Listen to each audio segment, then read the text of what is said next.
Hello student, इस video में हम क्लास 12th का पहला लेसन है जीवों में जनन।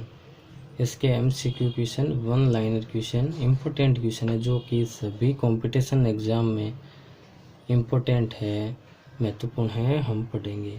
क्लास 12th का पहला चैप्टर है जीवों में जनन। पहला क्वेश्चन, जनन जिसमें एकल जनक द्वारा युग्मक निर्माण हो अथवा इसकी अनुपस्थिति में संतति की उत्पत्ति होती है, क्या कहलाता है? अलैंगिक जनन कहलाता है। ऐसा जनन जिसमें एकल जनक ही होता है और युग्मक निर्माण भी होता है। एकल जनक द्वारा युग्मक निर्माण हो अथवा इसकी अनुपस्थिति, युग्मक निर्माण हो भी सकता है और नहीं भी हो सकता है, इसकी अनुपस्थिति में संतति की उत्पत्ति होती है। ये ध्यान रखना, एकल जनक होता है इसमें। तो इसमें जब युग्मक निर्माण होगा तो इसमें युग्मन नहीं होगा, संलयन नहीं होगा। वो कौन सा जनन कहलाता है? अलैंगिक जनन कहलाता है। जनन जिसमें नर व मादा युग्मकों में युग्मन होता है, ये ध्यान रखना। अब युग्मन अगर होता है तो वह कौन सा जनन होगा? लैंगिक जनन होगा। कोशिका विभाजन द्वारा अलैंगिक जनन किसमें होता है? कोशिका विभाजन द्वारा अलैंगिक जनन एक तो होता है मोनेरा में, मोनेरा जगत, और प्रोटिस्टा जगत में होता है, ये ध्यान रखना। इनमें कोशिका विभाजन द्वारा अलैंगिक जनन होता है, मोनेरा व प्रोटिस्टा में। तो मोनेरा में कौन से जीव आते हैं? सारे प्रोकैरियोटिक जीव, और इसमें एक कोशिकीय जीव यूकैरियोटिक प्रोटिस्टा में आते हैं। फिर द्विखंडन विधि द्वारा अलैंगिक जनन किन जीवों में होता है? द्विखंडन द्वारा, जिसमें जीव का शरीर खंडों में, दो खंडों में विभाजित हो जाता है और नया जीव बन जाता है। अमीबा में, पैरामीशियम में और यीस्ट में, इनमें द्विखंडन विधि द्वारा अलैंगिक जनन होता है, ये ध्यान रखेंगे।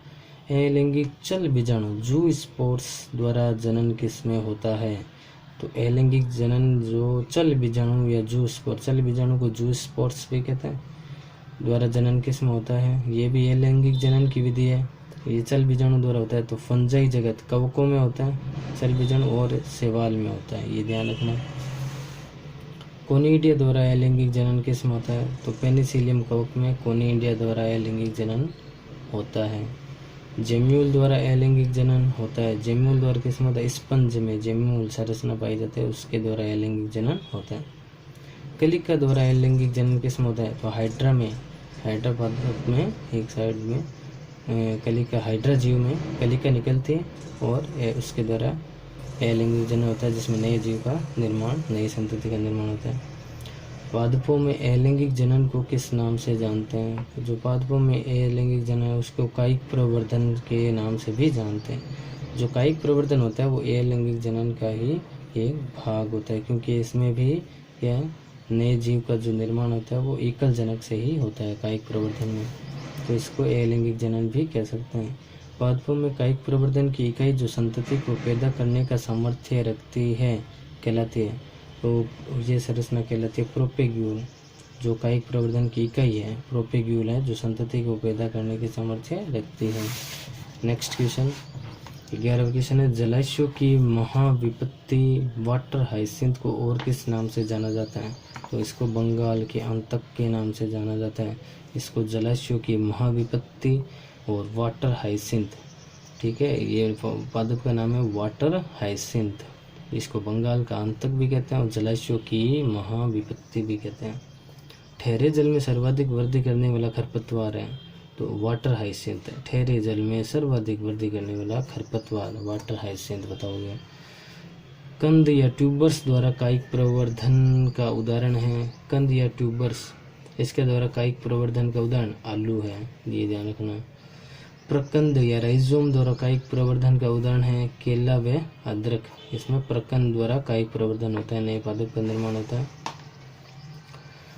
कायिक प्रवर्धन में क्या है? पौधे के कायिक भाग जैसे तना, पत्ती, जड़, कलिका, इनके द्वारा नए पादप का निर्माण होता है, तो इसे कायिक प्रवर्धन कहते हैं।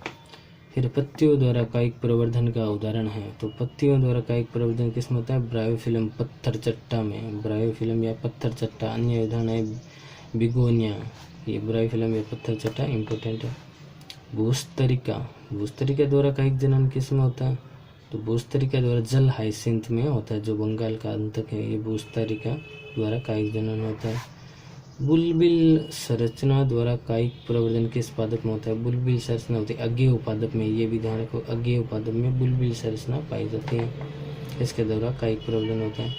निषेचन पूर्व घटनाएं कौन सी है? निषेचन से पूर्व कौन कौन सी घटनाएं? अब ये लैंगिक जनन की क्वेश्चन है, क्योंकि निषेचन किस में होता है? केवल लैंगिक जनन में होता है। तो निषेचन पूर्व घटनाएं कौन सी हैं? तो एक तो होता है युग्मक जनन, युग्मकों का निर्माण होना, जिसे गैमेटोजेनेसिस कहते हैं। वे युग्मक स्थानांतरण, यानी कि युग्मकों का एक जगह से दूसरी जगह स्थानांतरण, इसको गैमेटो ट्रांसफर कहते हैं। तो ये निषेचन पूर्व की घटनाएं हैं। समयुग्मकी शैवाल का उदाहरण है। समयुग्मकी यानी कि जो युग्मक दोनों समान, नर व मादा युग्मक जब समान होते हैं, एक जैसे होते हैं, तो उसे समयुग्मकी कहते हैं। और ऐसे शैवाल का उदाहरण क्लेडोफोरा शैवाल है, ये ध्यान रखना।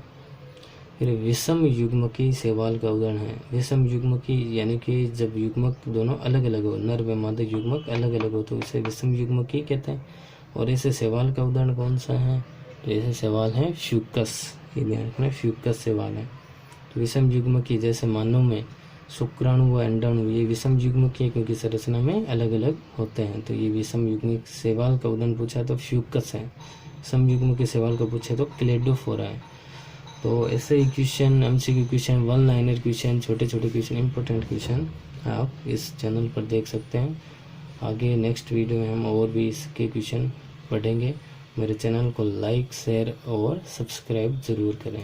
Thank you for watching.